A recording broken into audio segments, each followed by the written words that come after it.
இப்படி ஒரு இழப்பு யாருக்குமே நடக்க கூடாது.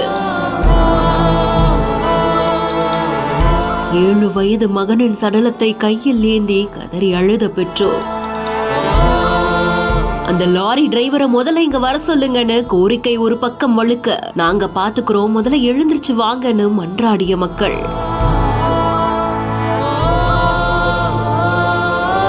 திருப்பூர் பல்லடம் சாலை வித்யாலயா பகுதியை சேர்ந்தவங்க தான் 39 வயதான குமார். பனியன் நிறுவனத்துல டெய்லரா வேலை செய்துட்டு இருக்க இவங்களுக்கு 7 வயதுல தர்ணீஷ் அப்படின்ற மகன் இருக்காங்க. காலாண்டு தேர்வு விடுமுறை அப்படின்றதுனால வீட்டுக்கு பக்கத்துல மற்ற சிறுவர்களோட இந்த பையன் விளையாடிட்டு இருந்ததா சொல்லப்படுது. அப்போ ரெடிமிக்ஸ் கான்கிரீட் கலவை கொண்டு செல்லக்கூடிய லாரி ஒன்று அங்க வந்ததாகவும், சிறுவர்கள் அந்த லாரியுடைய பின்புறத்துல ஏறி விளையாடிட்டு இருந்ததாகவும் கூறப்படுது. மற்ற சிறுவர்கள் இறங்க லாரி நகர்ந்து செல்ல தர்ணீஷ் அந்த லாரியிலேயே இருந்ததாகவும், வளைவுல அந்த லாரி திரும்பும் போது தர்ணீஷ் தவறி விழுந்து சக்கரத்துல மோதி உயிரிழந்ததாகவும் கூறப்படுது. பையனுடைய பெற்றோர் அக்கம் பக்கத்தினர் உடனடியா அந்த இடத்துக்கு வர, சடலமா கிடந்த மகனை பார்த்து பெத்தவங்க தவிச்சு போயிருந்திருக்காங்க.